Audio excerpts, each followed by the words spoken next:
அதனால் அதே மாதிரி நம்ம செஞ்ச நன்மைகளை நம்ம மற்றவங்கள்ட்ட சொல்லணும். ஏன்னா யாராவது ஒரு சின்ன ஒரு உதவி செஞ்சாலும் உடனே தேங்க்ஸ் சொல்கிறோம், மனுஷங்களுக்கு நம்ம தேங்க்ஸ் சொல்கிறோம். ஆனால் ஆண்டவரை நம்மளை படைச்சவருக்கு ஏன் நம்ம நன்றி சொல்லக்கூடாது? நன்றி சொல்லிக்கிட்டே இருங்க.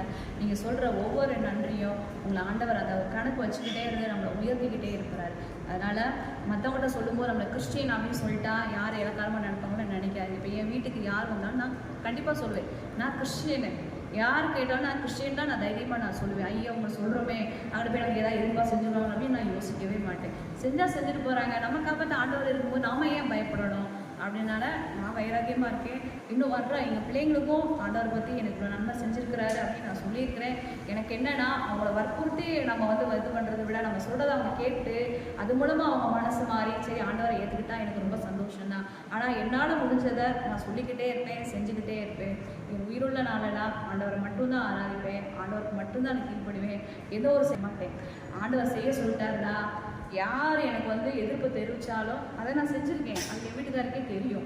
அதே மாதிரி ஆண்டவர் வேணாம் அப்படின்ட்டாருன்னா எத்தனை பேர் சப்போர்ட் பண்ணாலும் அந்த விஷயத்தை நான் செய்யவே மாட்டேன். இதுக்கு என்னன்னா நான் பாதுகாச்சதுக்கு எந்த ஐயரையும் நான் கூப்பிடல, எந்த ஒரு ஹோமமும் நான் வளர்க்கல, எதுவுமே நான் செய்யலை. ஆனால் எல்லாம் சொன்னாங்க இவன் எதுவுமே செய்யலை, உங்களுக்கு ஏதாவது பிரச்சனை வரும்னாங்க.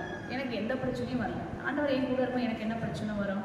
இதை எங்கள் அப்பாவை அழிக்கிறதுக்காக கூட சில பேர் செஞ்சாங்க. அந்த இடத்துல நான் எங்கள் அப்பாவை கூட்டிகிட்டு போய் ஜோம் பண்ணிட்டே நான் போனேன். ஆண்டவர் எதில் பேசினார், உங்கள் அப்பா இன்னார் அம்மா இன்னார் எனக்கு கொடுத்தாங்க அப்படின்னு சொன்னாங்க.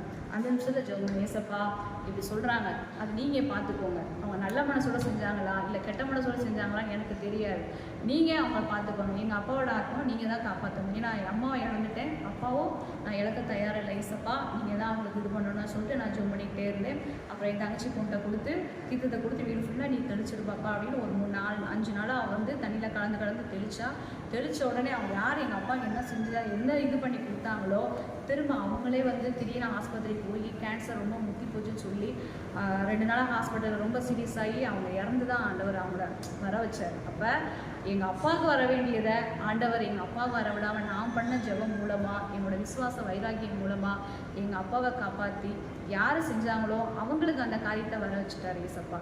அதே மாதிரி நமக்கு சத்துருக்கள்லேருந்து கண்டிப்பாக ஆண்டவர் விடுதலை கொடுப்பாரு. எந்த